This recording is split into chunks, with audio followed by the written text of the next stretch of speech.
my girlfriend said at her party. "He is not a real artist, I did all of his work." I replied, "That's quite a claim." I waited until she finished speaking. Then I unveiled my gift. It was my newest sculpture, already sold to a museum. When the curator confirmed the sale and praised my unique style, and I, Elias, 36, male, had been with Isabella, 34, for 7 years. Our life in Santa Fe, New Mexico, was a carefully curated exhibition of her taste.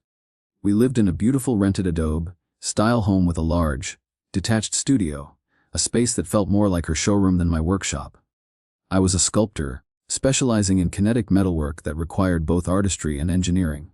My income was project-based, averaging around $90,000 a year. Isabella was the director of a prestigious contemporary art gallery, a position that brought her a salary of $110,000 and a great deal of social capital. Our life was a calendar of gallery openings, artist dinners at places like Geronimo, and weekends with her circle of influential friends, Julian and Clara. Don't miss the twist. Subscribe and help us reach 1,000 subscribers. The opportunity that would change the trajectory of my life arrived on a crisp, clear morning. It was a formal invitation from the Massachusetts Institute of Technology. They were offering me a highly coveted artist in residence position, a year-long collaboration between their arts and engineering departments. It was a perfect fit for my work. The offer included a $150,000 stipend, unlimited access to their state-of-the art labs, and a guaranteed solo exhibition at the MIT Museum. It was a chance to push my art into a new, unexplored territory. I told Isabella that evening, my voice filled with a passion I hadn't felt in years. I described the labs, the collaboration with world-class engineers, the prestige of the exhibition. She listened with the polite, detached air of a critic viewing a student's work. "MIT?" she asked, a small, dismissive smile playing on her lips. "They're scientists, Elias, not artists. It's a technical school, not a serious art institution." She shook her head, her tone condescending. "Your work has value because of my connections, because I place it in the right context. You'll lose all your credibility playing with robots in Boston." To update 1, I quietly accepted the MIT residency. Isabella's response was a familiar refrain. My success, in her eyes, was a product of her curation, not my creation. My talent was just raw material for her to shape and sell. She continued to belittle the opportunity, framing it as a foolish whim. Over dinner with Julian and Clara, she sighed theatrically. "Elias is thinking of taking a year off to go play at a science fair," she said, her voice dripping with fox concern. "He doesn't seem to understand the delicate ecosystem of the art world I've built for him here." Julian, a wealthy collector whose opinion Isabella valued, nodded sagely. "Your guidance is crucial, Elias. Don't underestimate that." Clara added, "She has the vision. You can't just walk away from that." They saw me as the naive artist, and her as the brilliant strategist. I offered no defense. I had already begun my preparations. I opened a new bank account with a Boston-based credit union. I spent my evenings researching studio apartments in Cambridge. In my studio, I began secretly working on a new, complex sculpture, a piece that was a direct response to her dismissal. I kept the studio door locked, a small act of creative rebellion. Update 2, I chose a quiet Sunday morning to make my decision final. The sunlight streamed into our perfectly arranged living room. "Isabella, I've formally accepted the residency at MIT." She looked up from her art journal, her expression hardening. "You actually went through with this childish fantasy?" "I did," I replied, my voice calm and even. "This is the most important opportunity of my life." "Your life," she scoffed, her voice rising. "Your career is a brand that I have built from the ground up. I am the one who gives your work meaning." She stood up, her posture rigid with indignation. "This is your choice. You can have your little engineering project, or you can have the career that I provide for you. If you go to Cambridge, we are finished." I thought of the locked studio door, of the new piece I was creating in secret. The choice was not between two cities. It was between being her creation and being a creator. "I choose my work," I answered. Update 3. The weeks that followed were a cold war fought in silent, sun-drenched rooms. Isabella alternated between icy disdain and performative sadness. She told everyone I was having a creative breakdown, that I was running away from the pressure of the real art world. I remained detached, focusing on the meticulous process of creating my tools, my materials, and my finished works. On the day the movers arrived, Isabella was not there. She was at an emergency board meeting for the gallery, a final, deliberate act of dismissal. She left my key on the polished concrete floor of my empty studio. I drove my customized Ford Transit van, my mobile workshop, east across the country. The endless miles of highway felt like a slow, deliberate erasure of my old life. The first sight of the Cambridge skyline, the Charles River glinting in the autumn sun, felt like a promise. My new apartment was a small, functional space overlooking the river.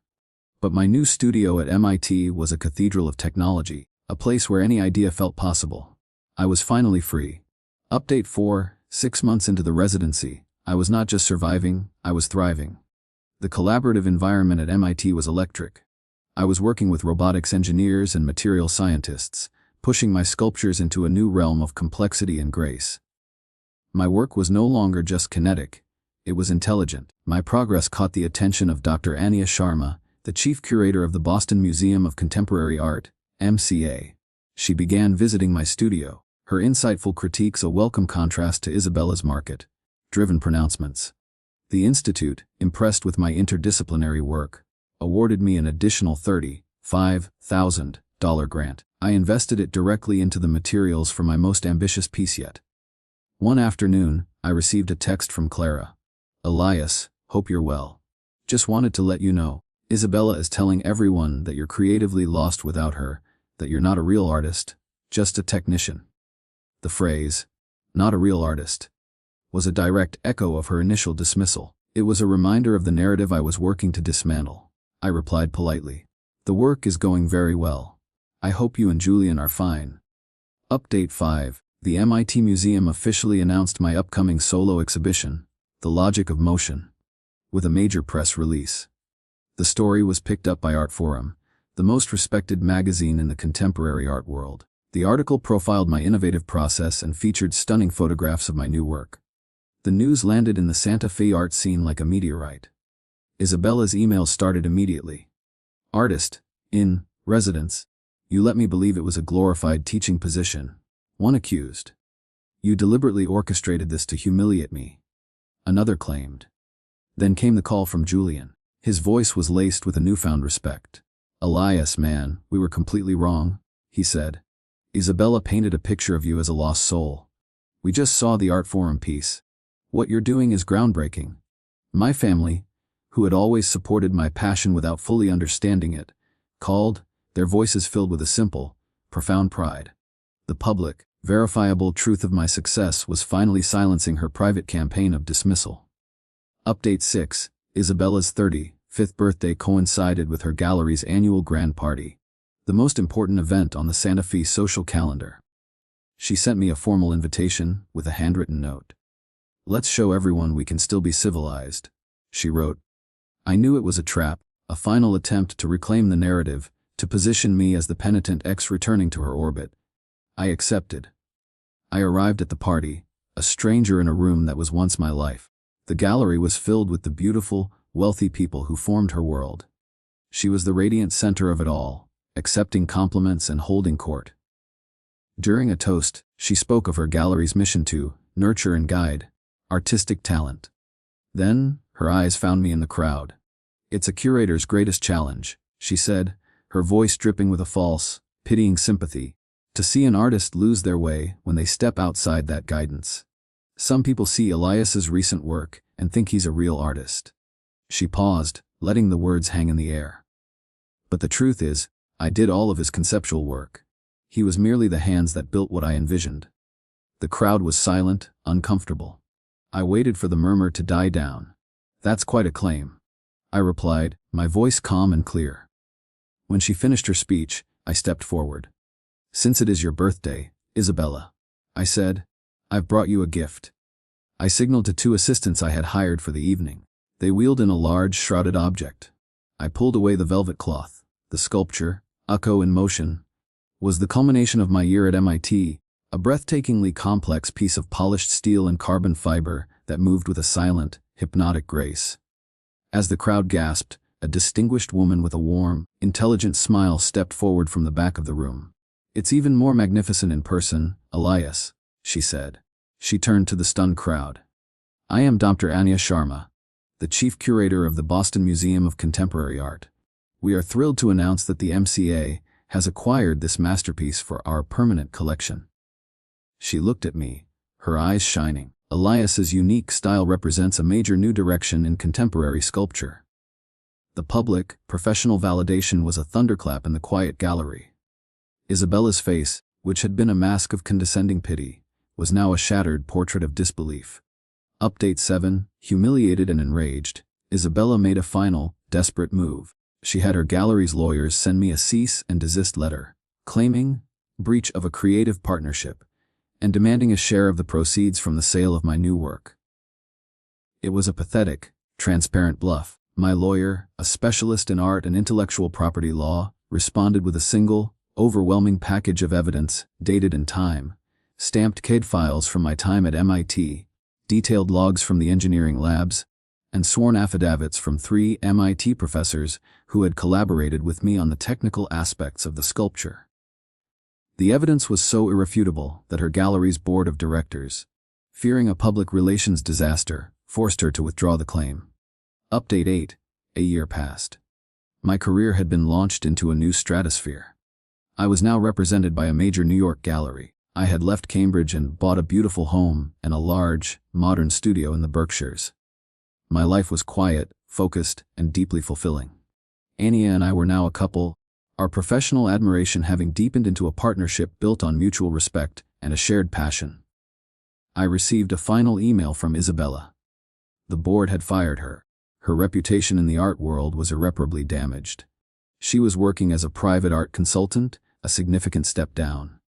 "I was so terrified of being seen as just the frame," she wrote, "that I tried to claim I was the painting. I am sorry." I replied with a short, polite message. "I wish you peace." I blocked her email address. Final update, several months later, I was at the official unveiling of Echo in Motion at the Boston MCA. It was a beautiful evening. Julian, my old friend from Santa Fe, was there. He was a major patron of the museum. He approached me, his face filled with a sincere regret. "Elias," he said, "I need to apologize. We were all so caught up in Isabella's world, in her narrative. We never really saw you." He looked at my sculpture, its graceful arms sweeping through the air. "I remember what she said at that party. That she did all your work. It was the moment I finally understood how terrified she was of your talent." His words brought a quiet, final sense of resolution. I reflected on the lesson of the past 2 years. When someone tries to claim your creation, they are not just trying to steal your success, they are trying to steal your voice. Isabella's desperate claim, "He is not a real artist, I did all of his work," was an attempt to erase me. But true creation is like a signature. It is unique, inimitable, and ultimately undeniable. I looked at my sculpture, the physical embodiment of my voice, and then at Anya, the woman who had helped me amplify it. And in that quiet, beautiful truth, I had found my peace.